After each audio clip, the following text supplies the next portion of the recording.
मेरे प्यारे बच्चों, मैं हूं राशिद रंजन सर। मुझे समझना है रेशनल नंबर होता है क्या है। तो देखो बेटा, इसके डेफिनेशन को पहले समझो, अच्छे से समझ में आएगा। The number in the form of P by Q, कोई भी नंबर जो है वो पी बाई क्यू के फॉर्म में होना चाहिए। पी बाई क्यू बोले तो बेटा ऐसे, यानी कि आपको यहाँ पे पता होना चाहिए कि ऊपर में बेटा न्यूमरेटर है, जो आपके इसके ऊपर में लिखा होता है उसको हम लोग बोलते हैं कि न्यूमरेटर। क्या बोलते हैं बेटा? तो उसको न्यूमरेटर। और जो नीचे लिखा हुआ है वो एक्चुअली में होता है डिनोमिनेटर। क्या कहते हैं उसको? तो डिनोमिनेटर। तो देखना, कोई भी नंबर पी बाई क्यू के फॉर्म में होना चाहिए, यानी कि न्यूमरेटर बाई डिनोमिनेटर के फॉर्म में होना चाहिए। And where P and Q are integers, ये जो पी है ना, यहाँ पे जो भी नंबर लिखा होगा वो भी इंटीजर होगा, और क्यू के जगह पे जो भी नंबर लिखा होगा वो भी इंटीजर होगा। ठीक है। And Q does not equal to zero, इसका मतलब समझो, Q does not equal to zero को हम ऐसे भी लिख सकते हैं, ये तो क्यू इक्वल टू जीरो हो गया, और Q does not is equal to zero ऐसे हो गया।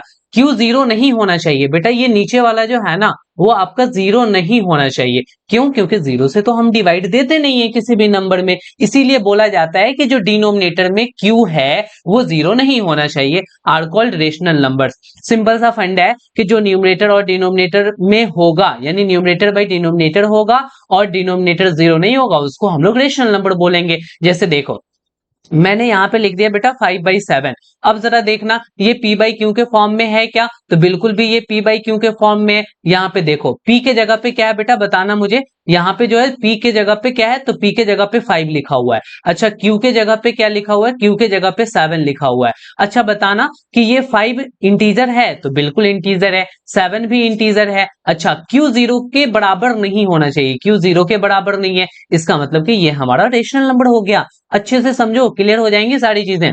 मैंने ये कहा कि -3/2, तो आपने देखा यहाँ पे कि न्यूमरेटर भी है डिनोमिनेटर भी है, चलो क्लियर हो गया। अच्छा, डिनोमिनेटर जीरो तो नहीं है ना, तो डिनोमिनेटर तुम देख रहे हो कि जीरो नहीं है। अच्छा, न्यूमरेटर भी इंटीजर है, -3 इंटीजर होता है ना, बिल्कुल होता है। 2 भी इंटीजर होता है ना, तो बिल्कुल होता है। तो देखो, अब ये आपका क्या हो गया कि रेशनल नंबर हो गया। हमें फटाफट से बताओ कि ये क्या 5 रेशनल नंबर होगा?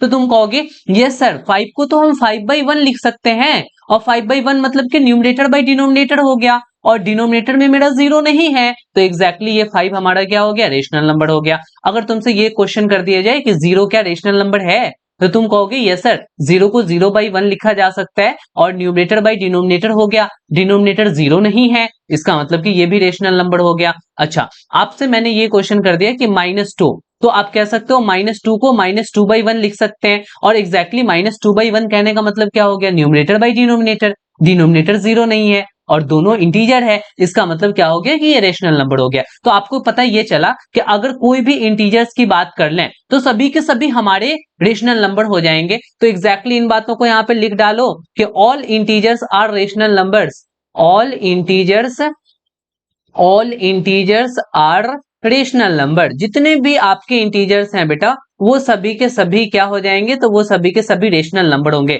लेकिन अब यहाँ पे ध्यान देना कि इंटीजर्स अगर है तो इसका मतलब इंटीजर्स के ही अंदर तो बेटा नेचुरल नंबर होता है, तो तुम ये भी कह सकते हो कि all natural numbers are rational number. बिल्कुल सही है। तुम ये भी कह सकते हो कि all whole numbers are natural numbers. क्यों? क्योंकि देखो, नेचुरल और होल नंबर के बाबूजी इंटीजर्स हैं, और ऑलरेडी इंटीजर्स ही जब हो गया रेशनल नंबर, तो उसके बेटे लोग नहीं होंगे क्या? एग्जैक्टली हो जाएंगे। बात समझ लिए क्या? तो अब आप ये कह सकते हो कि all natural numbers are rational numbers, all whole numbers are rational numbers, all integers are rational numbers. Zero भी रेशनल नंबर है, ध्यान देना, अच्छे से बातों को याद रखना। तो फाइनली आपने रेशनल नंबर को क्या समझा, घुमा फिरा के बस तुम इतनी सी बातों को समझ बैठे हो कि कोई भी न्यूमरेटर बाई डिनोमिनेटर होना चाहिए। केवल चेक कर लेना है कि डिनोमिनेटर जीरो के बराबर नहीं होगा, बस उसको क्या डालेंगे कि ये तो हमारा रेशनल नंबर है। बेटा तुम्हें बातें समझ में आ रही है, क्लियर है? तो बिल्कुल हमारे चैनल को सब्सक्राइब कर दो, ठीक है? सब्सक्राइब कर करके बेल नोटिफिकेशन जरूर प्रेस कर लेना। तुम्हारी डिमांडिंग वीडियो जिस टॉपिक पे भी हो, तुम हमें कमेंट कर करके बताओ, मैं तुम्हें उस पर वीडियो बना करके दूंगा। तुम्हारे हेल्प के लिए मैं ऑलवेज हूं, ठीक है? अपने फ्रेंड के साथ भी शेयर कर देना, इस चैनल को अपने स्टेटस लगा देना, बिल्कुल पक्का वाला। हमारे जो चैनल का लिंक है या इस वीडियो का ही लिंक, अपना स्टेटस लगा दो। तुम्हें बहुत बहुत धन्यवाद रहेगा मेरे तरफ से। फिर मिलते हैं हम किसी नेक्स्ट वीडियो में। फिलहाल यहीं तक कहानी हम रोकते हैं। Okay bye, good night.